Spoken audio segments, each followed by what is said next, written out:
Hey guys, so we're starting chapter 6, which is India, or the Indus River Valley Civilization. Now, we're going to find some things that are similar to Egypt, and we're going to find some things that are different. For instance, one of the first things we're going to look at is India's geography. Well, just like Egypt, they had rivers that they settled along. And you should know plenty of reasons why they might have settled along these rivers. Some of them are going to be similar to Egypt, and we might find a few new ones. But the two rivers are the Indus River and the Ganges River. We're mostly going to look at the Indus River, but both are important to know. And so when you draw your map, you're going to look at both rivers and also some of the seas around there. You're going to see a plateau. But you're also going to label something called a monsoon. Monsoons are very important in India. In fact, they are one of the ways in which they got their flooding that they needed to do the soil. However, they could also be very dangerous.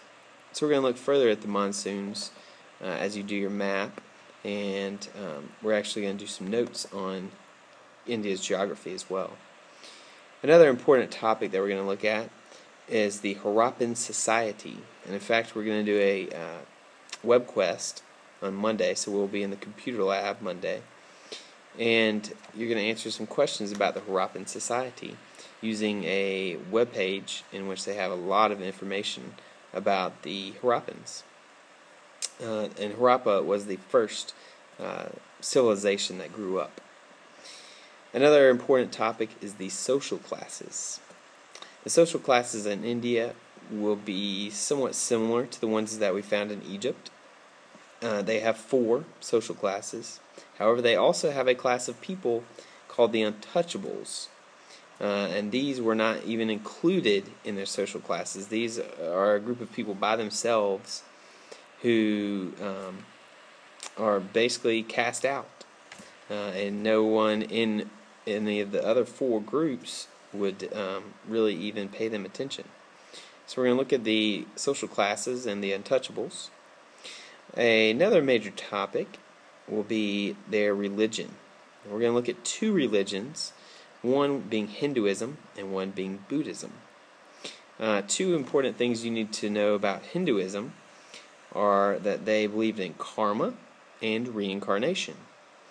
You've probably heard of both of those before. If not, you'll be learning about them pretty soon.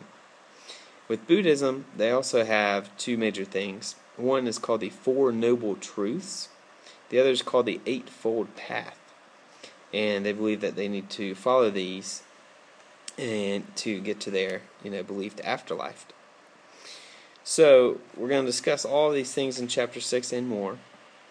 But I can go ahead and tell you that we are going to have our test the day before the Renaissance Festival, which will be October 16th. It's a Tuesday. So we've got a lot to cover in chapter 6, and we're going to move quickly, so you need to make sure that you're paying attention, you're following directions, and you're picking up on everything we do that day, and studying it at night. There may actually be a couple of homework assignments as well, so be on the lookout for those, but I'll put it on Edmodo. So, good luck with chapter 6, and thanks for watching.